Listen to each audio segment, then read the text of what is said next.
அன்பு உறவுகளுக்கு இனிய வணக்கங்கள். இன்றைய பதிவுல மகம் நட்சத்திரக்காரர்களுக்கு நீங்க யாரு, உண்மையில் உங்க ஒரிஜினல் கேரக்டர் என்ன, உங்களுக்கு என்ன மாதிரியான விஷயங்கள் எல்லாம் லைஃப்ல நடக்கும், நற்பலன்கள் கிடைக்க, உங்க பிரச்சனைகள் தீர நீங்க என்ன பரிகாரம் பண்ணலாம், எந்த கோவிலுக்கு போலாம், இந்த மாதிரியான தகவல்களை தெளிவாகவும் சுருக்கமாகவும் இந்த பதிவுல நாம பார்க்க போறோம். கொஞ்சம் கூட வீடியோவை ஸ்கிப் பண்ணாம முழுமையா பார்க்க முயற்சி செய்யுங்க. வாங்க வீடியோக்குள்ள போலாம்.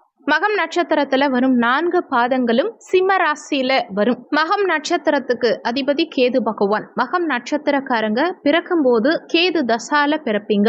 இவங்க பிறக்கும் போது இவங்க ரொம்ப சீக்கிரமா மற்றவங்களோட அட்டாச்மெண்ட்டா பழக மாட்டாங்க. அதே நேரத்துல எல்லா திசையிலும் சுற்றக்கூடிய நபர்களா இருப்பாங்க. நிறைய டிராவல் பண்ணக்கூடிய அமைப்புகளை கொடுக்கும். எந்த சூழ்நிலையையும் சமாளிக்கக்கூடிய பக்குவம் இருக்கணும்னு நினைப்பாங்களே தவிர அதுக்கான பக்குவத்தை பெருசா வளர்த்துக்க மாட்டாங்க. சில நேரங்கள்ல நிறைய டிராவல் பண்ணணும், சந்தோஷமா இருக்கணும், நிறைய நண்பர்களை சம்பாதிக்கணும் அப்படின்னு நினைப்பாங்க.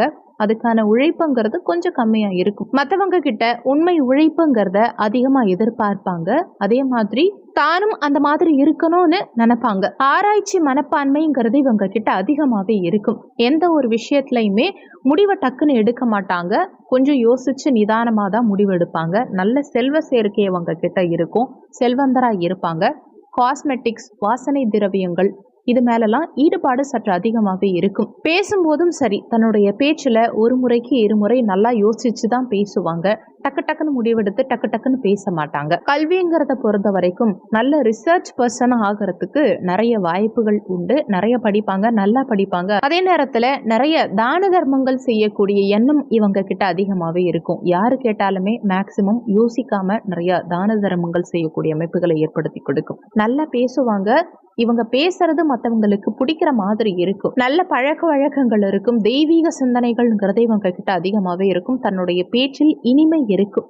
மகம் நட்சத்திரம் முதல் பாதத்தை பொறுத்த வரைக்கும் இவங்க ஆக்டிவிட்டிஸை இவங்களுடைய பேச்சை வச்சு முடிவெடுத்துடக்கூடாது. பேச்சு ஒரு மாதிரி இருக்கும், ஆனால் ஆக்டிவிட்டிஸ் வேற மாதிரி இருக்கும். அதே நேரத்தில் இவங்களை பற்றி நம்ம பயப்படணுங்கிற அவசியமே கிடையாது. மகம் நட்சத்திரம் 2ஆம் பாதத்தை பொறுத்த வரைக்கும், அதாவது சொல் புத்தியா சுய புத்தியாங்கிற மாதிரி இவங்க பேச்சில் சில குறைபாடுகள் அதிகம் இருக்கலாம். காது சம்பந்தப்பட்ட பிரச்சனைகள் இருக்கலாம்.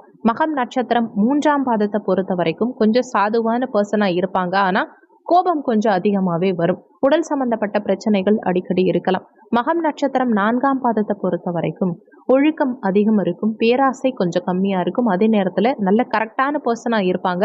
இவங்க வாழ்க்கை துணை எப்படி அமையறாங்களோ அதை பொறுத்து இவங்க வாழ்க்கை ரொம்ப நல்லா இருக்கும்னு சொல்லலாம். பொதுவா எண்ண ஓட்டங்களுக்கு தகுந்த மாதிரி மாறக்கூடிய பர்சனா இருப்பாங்க. இவங்களுடைய பரிகார ஸ்தலம் எதுன்னா, சிதம்பரத்தில் இருக்கக்கூடிய தில்லை காளியம்மன் கோவிலுக்கு சென்று அந்த காளியம்மனை வழிபட்டா இவங்க பிரச்சனைகள் அனைத்தும் தீரும். நிறைய பேர் இந்த கோவில் எங்க இருக்குன்னு போன் பண்ணி கேக்குறீங்க. கவலைப்பட வேண்டாம். இந்த வீடியோவோட ஃபர்ஸ்ட் கமெண்ட்லயே நீங்க செல்ல வேண்டிய கோவிலுடைய மேப் லொகேஷன் இருக்கு. அதை ஓபன் பண்ணி பாத்தீங்கன்னாலே உங்களுக்கு தெளிவா புரியும். அது போக உங்க ராசிப்படி உங்களுக்கு என்ன மாதிரியான பிரச்சனைகளுக்கு எந்த கோவிலுக்கு போனீங்கன்னா உங்க பிரச்சனைகள் தீரும், எந்த தினத்துல எப்படி போனா உங்க பிரச்சனைகள் தீரும், இந்த மாதிரி தெளிவான விளக்கங்கள் ஏற்கனவே நம்ம சேனல்ல வீடியோ கொடுத்துருக்கோம். நம்ம சேனல்ல 12 ராசி கோவில் ரகசியம்னு ஒரு பிளேலிஸ்ட் இருக்கு. அந்த பிளேலிஸ்ட்ல ஓபன் பண்ணீங்கன்னா உங்க ராசிக்கு தெளிவாவே வீடியோ கொடுத்துருப்போம். உங்க ராசிப்படி உங்க ஒரிஜினல் கேரக்டர் என்ன, உங்களுக்கு என்ன மாதிரியான விஷயங்கள் எல்லாம் நடக்கும்னு A to Z தெளிவா 3 பார்ட்டா தனித்தனியா வீடியோ கொடுத்துருக்கோம். 12 ராசி உண்மை முகம்ங்கிற பிளேலிஸ்ட்ல அந்த வீடியோஸ் இருக்கு. செக் பண்ணி பார்த்துக்கோங்க. உங்களுக்கு மிகவும் பயனுள்ள பதிவா அந்த பதிவு நிச்சயம் இருக்கும். இந்த வீடியோல உங்களுக்கு ஏதாவது சந்தேகம் இருந்தா கீழே இருக்க கமெண்ட் செக்ஷன்ல சொல்லுங்க. நன்றி. மற்றும் ஒரு நல்ல பதிவோடு மீண்டும் உங்களை சந்திக்கிறோம்.